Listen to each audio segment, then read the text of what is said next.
Welcome to Beyond the Coverage. I'm Chris Horner. In today's episode, I want to go a little bit back to yesterday's story to set the precedent here going forward on Beyond the Coverage for today's video, because yesterday we covered the gear ratio of where Wout Van Aert, Chris Froome had talked about maybe reducing the size of the gear so the speed in the peloton could slow down.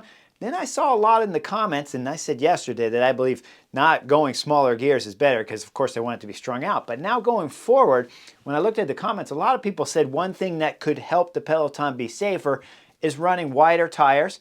And then there were some other comments in there that said, well, maybe the riders need to wear some protective gear.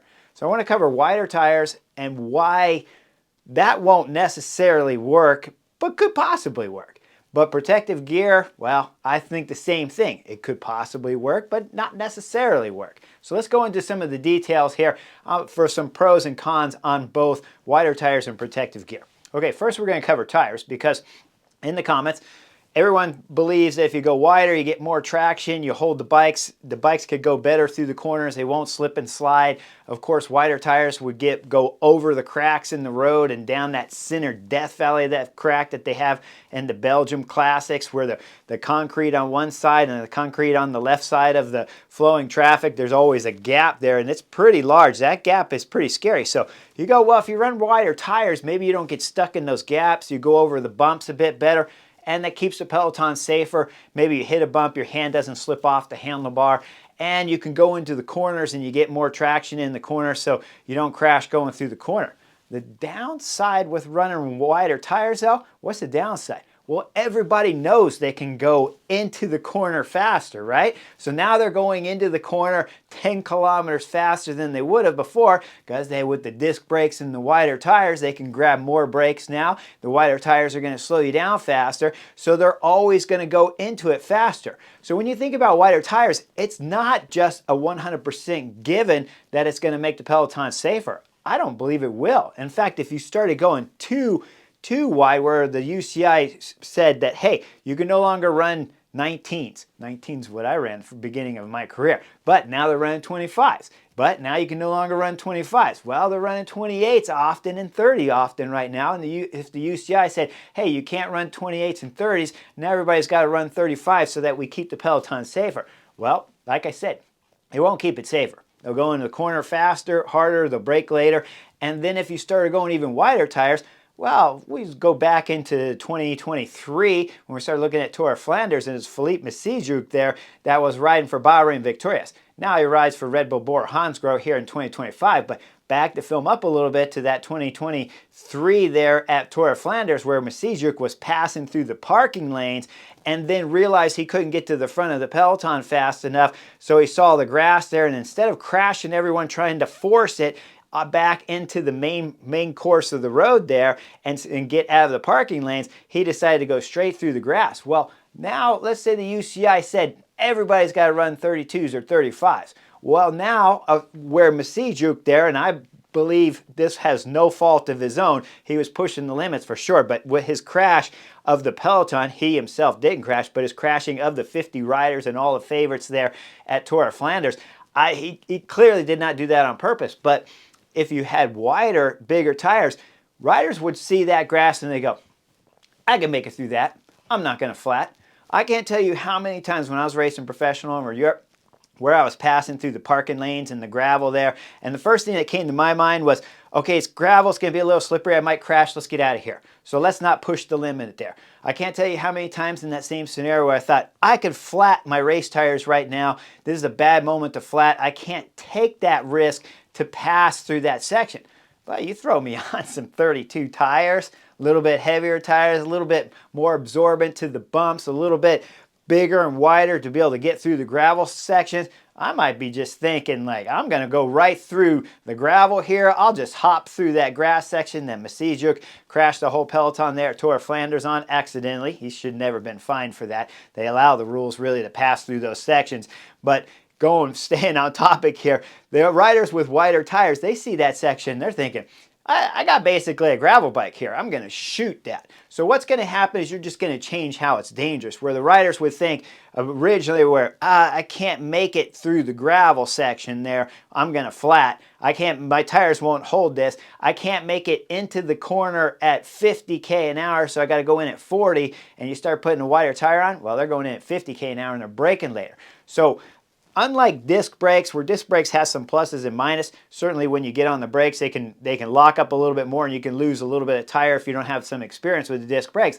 But in general, overall, especially if it's raining, I can tell you many times I had no brakes on my rim brakes when we're dropping down these Alpine descents and Pyrenees descents and over in Europe, where you're literally without brakes for 2-3 seconds before the rim starts to clear the dirt and gravel off the braking surface there, and the rim brakes start coming into contact with the rim and start slowing it down. Where disc brakes, they're definitely safer. Okay, the other side effect, of course, is that we saw people crash and hit their knees on the disc brakes and cut their knees open.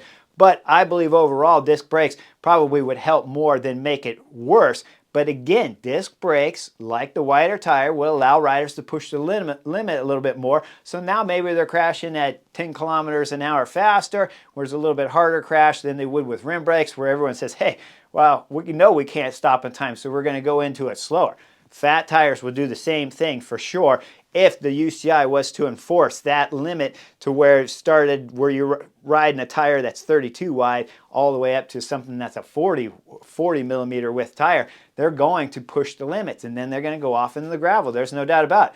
The professional peloton pushes the limits at every extreme they possibly can, whether it be aerodynamics, whether it be braking late, whether it be how many calories you ate the night before, so that you can come in at 2 and 3% body fat, like we see Tadej Pogacar, Jonas Vingegaard, Primoz Roglic, and soon to be, I think we'll see Remco Evenepoel even dropping some more weight and getting a little bit leaner and meaner throughout the 25 season so he can compete more in the big mountains. So in the professional peloton, everything will get pushed. Keep in mind, it's not just as simple as just going like, well, we're going to put wider tires on there. I agree, there is a bit of a benefit to running a little bit wider tire, but if you go too wide, of course, then they're going to push the limits. Now let's go into some protective gear, because some people were putting in the comments about, well, riders need more protective gear and that would keep them safer. That's not true either, and the same effect will happen as right now at the moment, riders know they don't have protective gear on them, and not much. It's really only your bicycle helmet and a pair of gloves on your hands if you wore them. I rarely wore gloves throughout my professional career. I preferred to have the real feeling on the bars there, and I think your hands staying cooler gave you a better performance benefit when it was all said and done. But between the gloves and the helmet, there's not much protection there anyway. So a lot of the comments were saying, hey, let's put some protective gear on the riders. Well, first off, you can't because of the weight, you can't because of the heat, but then if you were to put protective gear on the riders, the biggest thing is, well, the riders would know they had protective gear. So if the crashing wasn't going to hurt and the rider's going to get 15th on the stage, or he can go through and shoot the last corner and maybe take out first, second, and third while he's doing it, but he knows there's no loss benefit to him shooting it, because well, if he shoots it, he can possibly get a top 10. And if he crashes, well, he's got a lot of protective gear on anyway, so he's just going to slide, break his bike, hop up and get back on his bike and keep going again. Much like we see, and all you got to do is look at MotoGP racing, where they know they can push the limit. A lot of times those guys are going to get up after sliding in their leathers at 150 miles an hour. They'll slide down the road the whole time. They'll hop up and you'll see them run right back over their motorcycle and jump on it.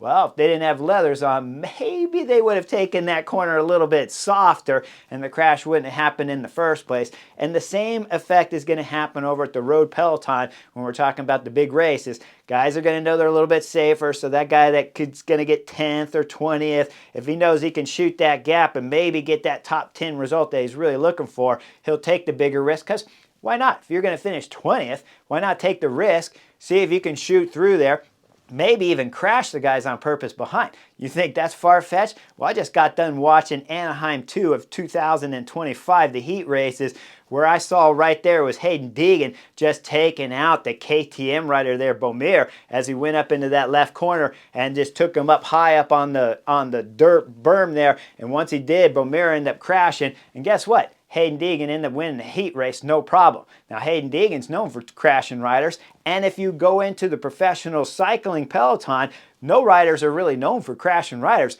But if you're throwing on some hip pads and you're safe and you know you're going to walk out of a crash no problem, you were going to be 20th, but now you could possibly crash a few other guys and get top 10, well, we might see some more of that going on like we see in Supercross, the motocross events that's going on, where riders take each other out on purpose because they know there's not much risk involved in doing it in terms of getting hurt, but you can win the race easier that way if your competitions crash. So I don't like putting the protective gear on. The wider tires, I see some benefit, but there's also some negative to that too. But certainly if you can make it through the cracks there a little bit safer, that might help a lot of avoiding some of the crashes. So in keeping in with yesterday's film, hopefully you guys appreciate my take here that it's just not as simple as saying do this and this will happen. There's always going to be some cost benefit and negative benefit to changing the equipment on the riders. And right now I think I like it where riders know there's a bit of a risk involved going into those corners, so that's what's keeping it actually a little bit safer. Now, well, I got some more videos coming up for sure after the weekend here. I'll see you guys for the butterfly effect starting one of these days once the European scene starts getting on full gas. But right now, it's Beyond the Covers and Chris Horner's Corner, so make sure you like and subscribe. I'll see you guys on the next video real soon.